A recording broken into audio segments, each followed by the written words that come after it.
Hey everyone, welcome back to my channel. My name is Suman Kumar. आज जो हम लोग पढ़ने वाले हैं वो है real number. Okay. So class 9 में हम लोग ने नंबर सिस्टम पढ़ा था, जिसमें नंबर को हम लोग वेरियस वे में क्लासिफाई किए थे, जैसे कि whole number, natural number, integers, rational, irrational. Okay. तो ये जो सारा कलेक्शन होता है नंबर का ना, उसी को हम लोग रियल नंबर बोलते हैं। ओके।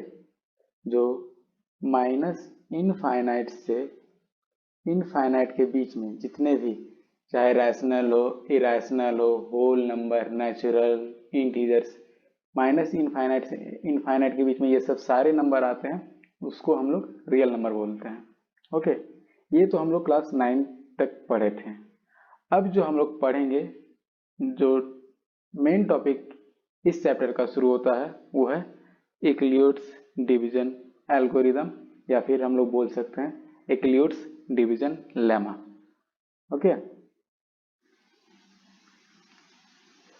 जो पहला थ्योरम है वो है इक्लियोट डिवीजन लेमा। ओके। तो according to this theorem, given positive integer a and b, there exist unique integer q and r satisfying a equal to bq plus r, और एक कंडीशन दिया हुआ है r is less than b and greater than equal to 0। Okay. तो इस theorem को समझने के लिए एक एग्जांपल लेते हैं। सपोज कोई एक नंबर लेते हैं 29, उसको अगर हम लोग डिवाइड करते हैं 7 से, तो 7 4 जा 28 and we will get the remainder 1। Okay. होता यह है, ये 29, इसको हम लोग बोलते हैं डिविडेंड। ओके। और ये 7, इसको हम लोग बोलते हैं डिवाइजर। ये 4, इसको बोलते हैं क्वोशिएंट, एंड ये जो 1 है, इसको हम लोग बोलते हैं रिमाइंडर। ओके। छोटे क्लास में हम लोग ने पढ़ा था कि डिवीजन को चेक करने के लिए कि डिवीजन हम लोग का सही है या नहीं, उसके लिए हम लोग लिखते थे dividend equal to divisor into quotient plus remainder. Okay. Check करते हैं डिवाइजर कितना है हम लोग का 7, क्वोशिएंट कितना आया 4, और रिमाइंडर कितना है 1। तो 7 4 जो 28 एंड प्लस 1 इक्वल टू 29। तो हम लोग का डिवीजन सही है। नाउ अब सपोज करते हैं ये जो डिविडेंड है, इसको हम लोग ए कंसीडर करते हैं, डिवाइजर को बी कंसीडर करते हैं, क्वोशिएंट को क्यू सपोज करते हैं, एंड ये जो रिमाइंडर है इसको हम लोग आर सपोज करते हैं, small R. Okay. R suppose करते हैं। तो इसको हम लोग लिख सकते हैं A equal to B Q plus R. Okay. इस थ्योरम के अकॉर्डिंग जो सेटिस्फाइंग इक्वेशन था A equal to B Q plus R, वो आ चुका है ना। और जो कंडीशन है R is less than B but greater than equal to 0, ये होना चाहिए। तो जैसे कि डिवीजन में हम लोग देख रहे हैं, यहाँ 29 को हम लोग अगर डिवाइड कर रहे हैं 7 से, तो रिमाइंडर बचा है 1। रिमाइंडर कितना है 1, और ये जो b कितना है हम लोग का 7। ओके। तो इस कंडीशन को ये सेटिस्फाई कर रहे हैं। 1 जो है वो ग्रेटर देन इक्वल टू 0 है ना, और लेस देन 7 है। तो ये इक्वेशन हम लोग का सेटिस्फाई कर रहा है। तो इक्लियोट डिवीजन लेमा हम लोग का फॉलो कर रहा है इस डिवीजन को। तो एक और डिवीजन लेके चेक करते हैं कि ये कंडीशन फॉलो होता है या नहीं। ओके। सपोज लेते हैं हम लोग कोई नंबर 34, इसको हम लोग डिवाइड करते हैं 8 से। ओके। 8 4 जा 32 and we will get the remainder 2। Okay. ये 34 हमारा ए है, कंसीडर किए थे। जो 8 है वो हमारा बी है, डिवाइजर। ओके। ये 4 हम लोग का क्वेश्चन है Q, और ये 2 जो है रिमाइंडर R। तो इक्वेशन था हम लोग का A equal to B Q plus R, okay. और एक कंडीशन था R जो है वो लेस देन बी होगा and greater than equal to 0 होगा, ये होना चाहिए। So let us check condition satisfy कर रहा है कि नहीं। अकॉर्डिंग टू कंडीशन जो रिमाइंडर है वो है 2, बी कितना है 8 एंड इक्वल टू 0। सो 2 हमारा ग्रेटर देन इक्वल टू 0 है एंड ऑल्सो लेस देन 8 है। तो ये कंडीशन सेटिस्फाई कर रहा है इस इक्वेशन के लिए, A equal to B Q plus R. तो it means equal division lemma follow कर रहे हैं, ओके। तो हम लोग यहाँ डिवीजन नहीं करेंगे। डिवीजन हम लोग छोटे क्लास में कर चुके हैं, चेक कर चुके हैं कि वो डिवीजन किए हैं वो सही है या नहीं। हम लोग यहाँ इक्वल डिवीजन लेमा का एप्लीकेशन पढ़ेंगे। एप्लीकेशन इन द सेंस कि इसका कहाँ कहाँ यूज होता है, ओके।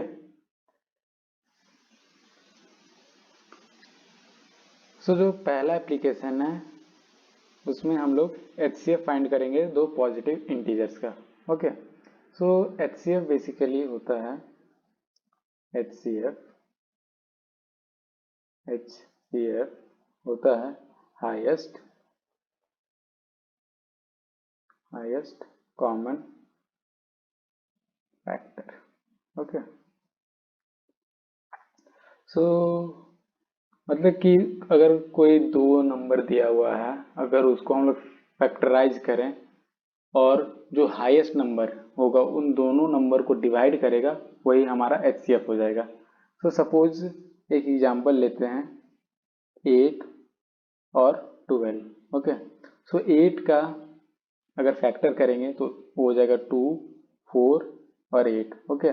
और 12 का फैक्टर करेंगे तो 2, 3, 4, 6 एंड 12। इन दो नंबर में 8 और 12 में जो कॉमन आ रहा है हाईएस्ट कॉमन वो है 4, ओके। तो 8 और 12 का जो HCF होगा वो हम लोग का हो जाएगा 4, ओके। ये सब हम लोग अर्लियर क्लास में पढ़ चुके हैं, मतलब कि छोटे क्लास में, है ना। सो यहाँ हम लोग HCF निकालेंगे बट इक्वल डिवीजन लेमा से, ओके। सो लेट अस सी हम लोग कैसे निकालते हैं इक्वल डिवीजन लेमा के हेल्प से HCF, ओके। ना सपोज दो पॉजिटिव इंटीजर दिए हुए हैं C और D और उसका हमको HCF निकालना है, ओके। और अगर C बड़ा है D से, ओके, तो जो पहला स्टेप है वो फॉलो करेंगे, इक्वल डिवीजन लेमा अप्लाई करेंगे और इस इक्वेशन में लाएंगे उसको, ओके। उसके बाद अगर रिमाइंडर 0 हो गया तो D ही हम लोग का HCF हो जाएगा। अगर रिमाइंडर 0 नहीं हुआ तो हम लोग फिर से उस डिवीजन को अप्लाई करेंगे और तब तक अप्लाई करेंगे जब तक कि रिमाइंडर हम लोग का 0 ना आ जाए। सो इसको समझने के लिए एक एग्जाम्पल लेते हैं। सपोज हमको फाइंड करना है HCF ऑफ 36 एंड 24, ओके। तो सपोज ये जो 36 है इसको हम लोग C कंसीडर करते हैं और 24 को D कंसीडर करते हैं, okay. So equal division lemma के अकॉर्डिंग लिखेंगे step 1 C equal to DQ plus R, okay. C कितना है 36, D कितना है 24। अब Q कितना आएगा 1 आ जाएगा और रिमाइंडर 12, ओके। इसको चेक करने के लिए सिंपल से एक डिवीजन लेंगे 24, 36। इसको अगर डिवाइड करेंगे तो 1 टाइम में 24 और जो रिमाइंडर बचेगा वो 12, ओके। तो इसको हम लोग इस फॉर्म में लिख सकते हैं C equal to DQ plus R के फॉर्म में, ओके। तो ये हो गया। रिमाइंडर अभी भी 0 नहीं आया है, रिमाइंडर यहाँ 12 है, तो इसको हम लोग फिर अप्लाई करेंगे इक्वल डिवीजन लेमा, और इस टाइम जो हम लोग का सी होगा वो होगा 24, जो सी होगा 24 होगा और डी जो होगा वो है 12। तो 24 को लिखेंगे नेक्स्ट टाइम में सी और डी हो जाएगा 12 इंटू 2 प्लस 0। ओके, तो सब इसको देख लेते हैं। अगर डिवाइड करते हैं 24 को 12 से तो 2 टाइम्स में 24 आ जाता है। ओके, और रिमाइंडर हम लोग का 0 आ गया। मतलब कि इन दोनों नंबर है सी और डी जो है 36 एंड 24, इसका HCF है 12। ओके, ये 12 है। अगर एक और एग्जांपल लेंगे उससे पहले इसको थोड़ा एक बार और बता देते हैं कि कैसे हुआ। सपोज दो नंबर दिया हुआ 36 एंड 24। ओके, इसको हम लोग ने पहले C equal to D Q plus R के फॉर्म में लिखा है ना। C यहाँ 36 दिया हुआ, D है तुम्हारा 24। इसको हम लोग हिट एंड ट्रायल मेथड से पता कर सकते हैं कि Q कितना आ जाएगा और R कितना आ जाएगा। ओके, उसके बाद अगर रिमाइंडर 0 नहीं आता है ना, तो हम लोग फिर से इंक्लूड डिवीजन अप्लाई करेंगे और इस टाइम जो हम लोग का D जो था उस टाइम ना, वो अब हम लोग का C हो जाएगा और जो R आया वो हमारा D हो जाएगा। ओके, और फिर हम लोग इंक्लूड डिवीजन लेमा अप्लाई कर देंगे। अगर रिमाइंडर 0 आ गया तो जो D बचेगा लास्ट स्टेप का, जैसे कि ये जो हम लोग का लास्ट स्टेप है 24 इक्वल टू 12 इंटू 2 प्लस 0, उसका D जो बचेगा, उसका जो D आएगा वही हमारा HCF हो जाएगा। ओके, इसको समझने के लिए एक और एग्जांपल लेते हैं।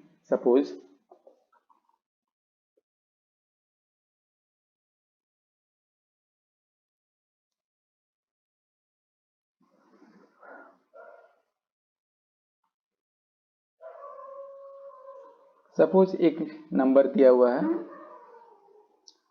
12576 और दिया हुआ है 4052। अब ये दिया हुआ है बहुत बड़ा नंबर दोनों। अब इन दोनों का HCF हम लोग कैसे फाइंड करेंगे? अगर हम लोग अपना ट्रेडिशनल मेथड से चलेंगे, फैक्टर करेंगे तो बहुत लंबा जाएगा, बहुत लंबा मतलब बहुत लंबा। ओके, तो इसको हम लोग इंक्लूड डिवीजन लेमा से सॉल्व करते हैं। ओके, सो ये जो दिया हुआ है 12,576, इसको हम लोग C कंसीडर करते हैं और 4052 को हम लोग D कंसीडर करते हैं। ओके, तो C बड़ा है D से, तो C इक्वल टू हम लोग लिख सकते हैं DQ प्लस R, है ना। तो इस फॉर्म में अब हम लाते हैं नंबर को। ओके, तो C हम लोग का कितना है 12,576 इक्वल टू, और D कितना है 4052। ओके, अब यहाँ अगर हम लोग डिवाइड करेंगे तो जो क्वेश्चन आ जाएगा वो 3 आ जाएगा और जो रेस्ट रिमाइंडर बचेगा वो 420 आएगा। ओके, हम लोग का रिमाइंडर 0 नहीं आया है तो फिर से हम लोग लिखेंगे C equal to D Q plus R के फॉर्म में, बट इस टाइम C जो होगा वो होगा 4052। ओके, और जो D था D होगा वो होगा 420। ओके, अब हम लोग फिर Q अगर डिवीजन अप्लाई करेंगे तो क्वेश्चन 9 आएगा और रिमाइंडर 272 आएगा। ओके, अभी भी रिमाइंडर 0 नहीं आया है तो फिर से इसको हम लोग अप्लाई करेंगे, इंक्लूड डिवीजन लेमा में फिर से अप्लाई करेंगे। ओके, सो इस टाइम हो जाएगा 420 इक्वल टू 272 इंटू 1 प्लस 148। अभी भी रिमाइंडर 0 नहीं आया है तो फिर अप्लाई करेंगे 272 इक्वल टू 148 इंटू 1 प्लस 124। अभी भी रिमाइंडर 0 नहीं आया है, तो फिर करेंगे, फिर अप्लाई करेंगे इक्वलिटी डिवीजन लेमा। सो ये आ जाएगा 24 रिमाइंडर। अभी भी हम लोग का रिमाइंडर 0 नहीं आया है। जब तक रिमाइंडर 0 ना आ जाता है तब तक HCF नहीं निकलेगा। ओके, तो फिर यहाँ आ जाएगा 124 equal to 24 into 5 plus 4। Okay, अभी भी रिमाइंडर 0 नहीं आया है। आई होप इस टाइम आ जाए। 24 इक्वल टू 4 इंटू 6 प्लस 0। अभी आया हम लोग का रिमाइंडर 0। ओके, सो जो लास्ट D है वो है 4। ओके, सो जो HCF है 12,576 और 4,052, उसका जो HCF है वो है 4। ओके, इन सिंपल स्टेप से हम लोग निकाल सकते हैं कोई भी बड़ा नंबर का दो पॉजिटिव इंटीजर का HCF। ओके, सो NCERT में प्रॉब्लम्स दिए हुए हैं, साइड बुक से भी बना सकते हो। ओके, तो इसके हेल्प से हम लोग दो पॉजिटिव इंटीजर का HCF फाइंड करते हैं इक्वलिटी डिवीजन लेमा से। ओके, और एक एग्जांपल लेते हैं। Here a question दिया हुआ है, so that every positive even integer is in the form of 2q and every positive odd integer is in the form of 2q plus 1। so इसको solve करते हैं। जो इवन इंटीजर है उसको हम लोग लिखेंगे 2q में, और जो ऑड है उसको हम लोग लिखेंगे 2q plus 1 में। तो अगर हम लोग इक्वलिटी डिवीजन लेमा अप्लाई करेंगे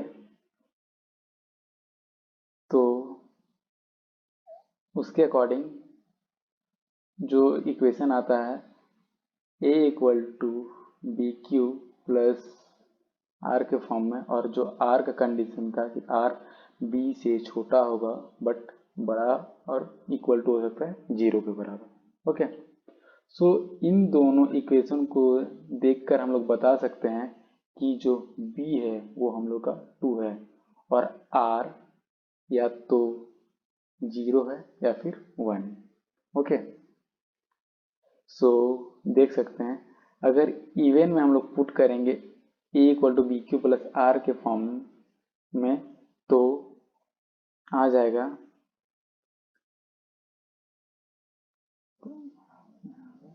हाँ, तो अगर इस फॉर्म में लिखते हैं a equal to B Q plus R में, अगर हम लोग r इक्वल टू 0 पुट करेंगे तो b हम लोग का कितना है 2q प्लस 0 और a।